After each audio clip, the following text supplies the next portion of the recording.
Before I start this video, I would like to apologize if I seem negative in this video. This week in the game has definitely brought down my thoughts about it a lot, and so it is going to be reflected in that. I will try not to be as negative as I am in this, as I am in upcoming weeks, but I just can't help it this week because it genuinely pissed me off. Anyways, on to the video. Hello, welcome back to my channel. My name is Jojo, and in this video, I'm going to be tier ranking all of the house guests on Big Brother 28 in terms of their week 3 gameplay. Yay! Okay, so first things first, we're just gonna put Ashley and Rome in the evicted tier because they have already gone home, so I have nothing to talk about in terms of their game. Okay, so first we have Barrett, and I'm just gonna put him in thin ice. Mostly because, like, this week he was a total follower. Like, he didn't want to, like, do anything that could potentially shake up the game. And it feels like he is just a follower for the Crossovers Alliance. And so I just didn't find him that much entertaining this week, besides him and another contestant wearing dresses to the tea party this week. So yeah, that's pretty much all I have to say about Barrett. He's just kind of boring this week, and I hope he can make a big move soon. Chuck, I'm gonna put in, so I guess I'll just put thin ice.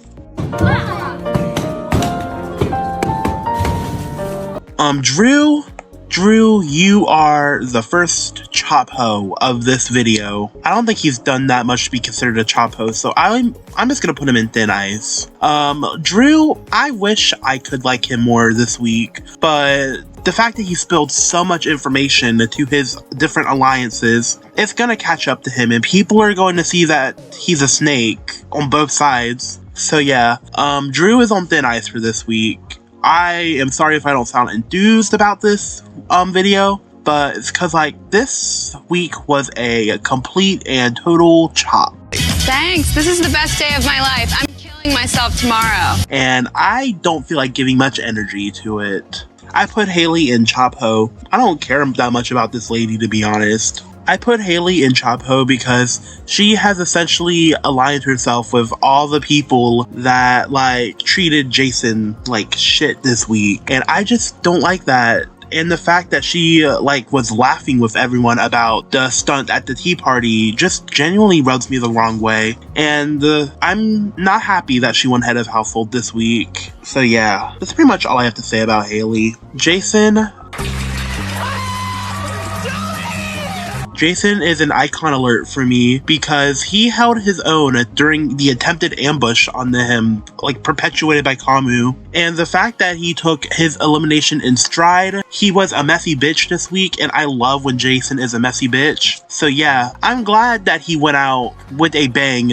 Quite literally with the tea kettle. I'm gonna be sad that he's not in the season anymore, but I really hope that he gets invited for, like, a second chance season or, like, another All-Stars season, because he genuinely has All-Stars potential. Even though he's a third boot, he's won 2 competitions, 2 separate different competition types, and I just hope that he can, like, see how loved he is by the fandom, and he genuinely didn't deserve what happened to him at the tea party. And we're gonna get to the perpetuator of that in a minute. But Jason, I doubt you're watching this, but if you somehow are, you are loved. The fandom loves you. Literally, everyone loves you. Kamu, no! I don't even have to say much about this man. He is a chop hoe, and a bunch of stuff has come out about him outside of the game recently as yesterday, and so I don't really care about Kamu whatsoever. The fact that he basically led the ostracization of a single contestant, the only queer contestant, mind you, in the season, and got him out. I'm pissed about that. Like, genuinely. If this season turns into a steamroll, I may just drop the season entirely, but I'm not gonna do it just yet, just for some hope. If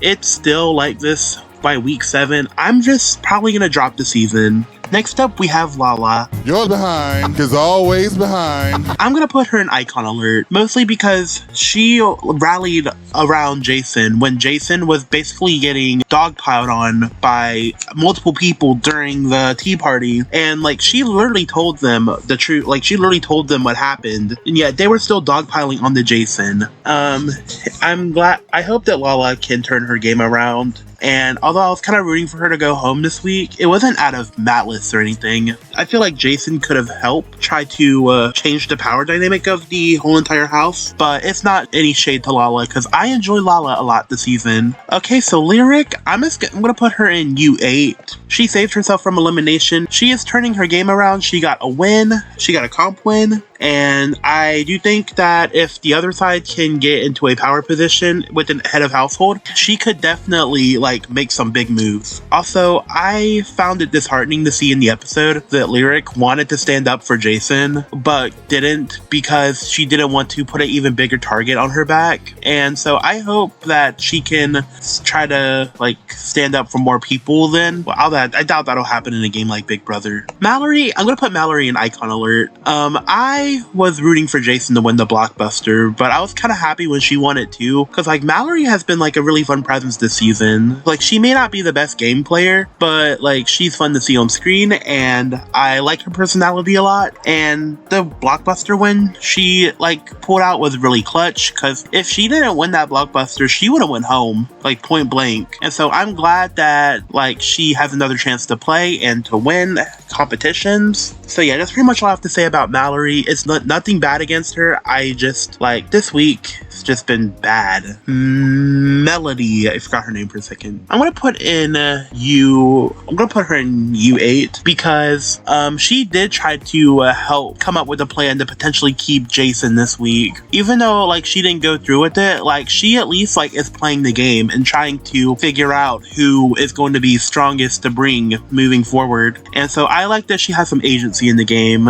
Okay, so Taylor. I'm gonna put Taylor in You're Fine. I just don't remember her doing much this week, but she didn't do anything that actively pissed me off and made me dislike her. So yeah, she did alright this week. I do kind of hope that she can escape this position she's in right now for week 4, because like she is Haley's current target for eviction, and so I hope that she could rally the votes to stay or even win the veto, so like she can at least get a comp win under her belt. So yeah, I just don't have much to say about her, but like it's not a bad thing. Like she flew under the radar, and during a week like this, that's good. Yash, this is going to be surprising, but I'm gonna put him in U8. His brain turned on this week, and he was trying to come up with different plans to like potentially save people that the house wanted gone, such as Jason. And like the fact that he had a bunch of really good game conversations with people brought him up a lot for me throughout the last few weeks. And so I hope that he can continue this momentum and he could become like a really good player and get some of the people on the other side of the house eliminated. Devins is on thin ice. I just don't really vibe with Rick Devins that much so far, because like he's helping with the steamroll that's happening, and he was basically kind of encouraging Kamu during the confrontation dogpile that was happening during the tea party. I know I mentioned the tea party a lot. It was a big thing in the house, and it genuinely made me uncomfortable both times I watched it, both on the live feeds and on the actual episode. And the entire event brought my enjoyment of the season down like a little bit. I don't have much more to say about Devins. I just wish he didn't align himself with the people that he aligned himself with, specifically the red corner. Angela, this gonna be a surprise. She is on thin ice. The fact that she joined in on the dog pile on Jason makes me genuinely angry. She wanted to improve their relationship, and so the fact that she joined in on the dog pile of him makes me dislike her slightly, and that's a surprise for me, even me, because like I am a fan of Angela. Like I want her to like go far and potentially win this season, but if she's gonna be like this all season, I don't know if I can fully root for her. So for D, she's also going in thin ice because she gave Kamu the idea to do this dog pile on Jason during the tea party, and like I don't know, just